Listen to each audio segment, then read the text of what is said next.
জয়, এই আয়োজনে কি বার্তা দিচ্ছেন আয়োজকরা? ধন্যবাদ লাইভ আপনাকে। আপনি দেখতে পাচ্ছেন যে শব্দ সচেতনতা দিবস নিয়ে কিন্তু চট্টগ্রামের যে র্যালি, সেই র্যালির আনুষ্ঠানিকতা শুরু হবে একটু পর। চট্টগ্রাম সিটি কর্পোরেশনের মেয়র ডাক্তার শাহাদাত হোসেন এই র্যালির উদ্বোধন করবে। আমরা দেখছি সাইকেল র্যালিটি হবে, যেহেতু বিভিন্ন সময় কিন্তু আসলে হর্ন বাজানো হয়, শব্দ অনেক বেশি, তো শব্দ দূষণ কমাতে কিন্তু এই আয়োজন, যারা আয়োজক তারা আমাদেরকে জানিয়েছেন। আমরা দেখতে পাচ্ছি বিভিন্ন জায়গা থেকে কিন্তু ছুটে এসেছেন সাইকেল নিয়ে, কিন্তু চট্টগ্রামের মানুষকে বার্তা দিতে চাচ্ছে। তাদের যে বার্তা, সেই বার্তাটি হলো কোনোভাবেই কিন্তু অযথা হর্ন বাজানো যাবে না।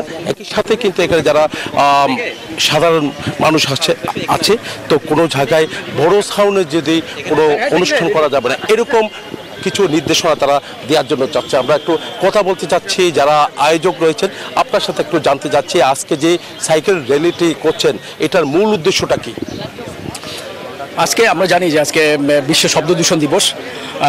চট্টগ্রামের ইতিমধ্যে চট্টগ্রাম মাননীয় মেয়র যে clean city, green city, healthy city declare করেছে।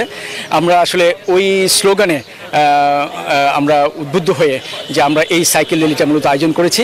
বিশ্বের নানা দেশে আজকে এই দিবসটি পালিত হচ্ছে শুধুমাত্র একটু সচেতনতার জন্য, যে আমরা যত কম পারি আমরা এই শব্দ মুক্ত আমরা ভেহিকেল থেকে শুরু করে যে কোনো জিনিস, টিভি, গান, বাজনা, সবগুলো থেকে আমরা যেন সচেতনতা বৃদ্ধি মানে কম ইউজ করতে পারি, এই দিবসটা আমরা পালন করে থাকি। এবং স্পেরিয়া যেহেতু চট্টগ্রামের একটি স্বাস্থ্য সেবায় চট্টগ্রামের বিশেষ একটা ভূমিকা রেখে আসছে, স্পেরিয়া মনে করছে তাদের নিজ অবস্থান থেকে যে চট্টগ্রামবাসীকে একটি হেলদি সিটি উপহার দেওয়ার জন্য শব্দটা যেহেতু একটা মুখ্য বিষয়, আমরা এই জন্য আজকে র্যালি আয়োজন করেছি।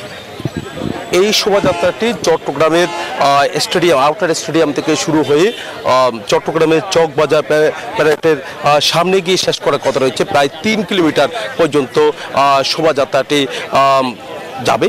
তো এখান থেকে একটু পরে কিন্তু আসলে চট্টগ্রাম সিটি কর্পোরেশনের মেয়র ডাক্তার শাহাদাত হোসেন এই র্যালির উদ্বোধন করবে বলে আমাদেরকে জানিয়েছেন।